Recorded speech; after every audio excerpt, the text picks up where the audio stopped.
Assalamualaikum warahmatullahi wabarakatuh. Halo teman-teman, bertemu lagi dengan saya.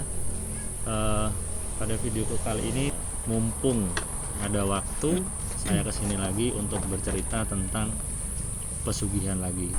Pertanyaan saya di sini nanti tentang pesugihan yang lain, mungkin punya pengalaman, ya Mas. Aku mau tanya sekali itu. Pesugihan itu kan berbagai macam. Sampean sendiri kan udah pernah melakukan yang di Wilanjar itu. Iya.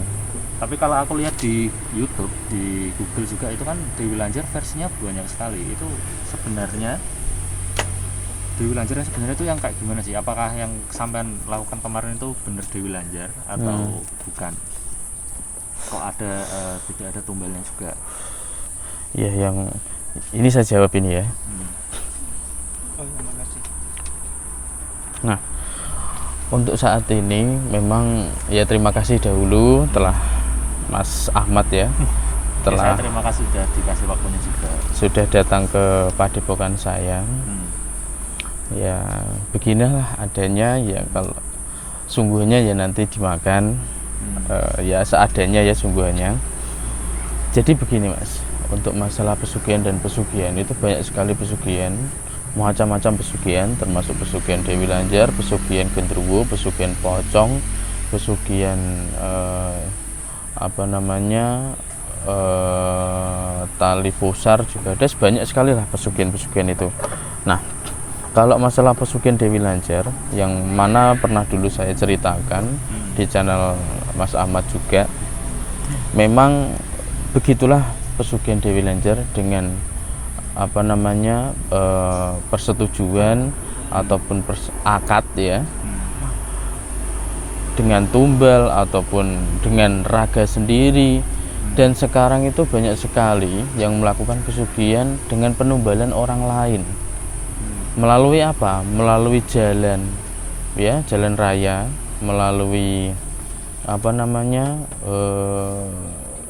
ya intinya di jalan raya itulah pesugihan-pesugihan yang sekarang itu dilakukan oleh oknum-oknum yang tidak bertanggung jawab. Begitu. Termasuk yang sekiranya mereka itu tidak ingin menumbalkan keluarganya sendiri. Oh, jadi yang ditumbalkan orang lain. Begitu. Seperti biasanya kalau aku tahu itu dulu waktu SMA kan pernah dengar juga soal nemu uang di jalan jangan diambil. Itu kayak sejenis kayak gitu juga atau gimana? Betul. Terus semacam kayak ubur rampe ataupun semacam kayak kekembangan yang ditaruh di perempatan. Seperti itu. Nah, kalau kita pikir ya, di jalan itu kan memang tempatnya, apalagi tidak mungkin di jalan itu kan tempat yang baik kan, tidak mungkin. Banyak aura-aura negatif yang lewat di jalan tersebut, dimanapun jalannya, apalagi yang sifatnya itu tikungan-tikungan curam ataupun di perempatan curam gitu. Dan ada hubungannya dengan rumah tusuk sate juga termasuk itu bisa jadi pesugihan begitu. Nah, jadi kita bahasnya pesugihan di jalan dulu ya. Rata-rata itu mereka yang digunakan adalah tali pocong. Itu bisa, iya, pesugihan tali pocong. Terus tali pocong itu yang dimaksud apakah ambil dari mayat, kita ambil di dalam kubur, ya. Apakah kita cuma beli kain kafan dipinter sendiri terus tidak diisikan? Tidak. Jadi bolak-baliknya ada guru spiritualnya juga. Yaitu disarankan untuk pesugihan tali pocong yang sifatnya memang tumbalnya orang lain begitu. Namun ya yang namanya pesugihan, apapun pesugihan itu dan menumbal, nah itu ya tetap khawatir juga begitu. Kalau bisa janganlah melakukan, namun kalau memang itu terpaksa ya silahkan, itu hak kalian sendiri. Nah, kalau pesugihan tali pocong itu memang hakikatnya ada guru spiritualnya dan diminta mengambil jasad mayat yang sudah meninggal, yang meninggalnya itu baru begitu, apalagi jasadnya itu wajib perempuan, bukan serta-merta jasad bebas laki-laki perempuan, tidak. Yang diinginkan adalah perempuan yang masih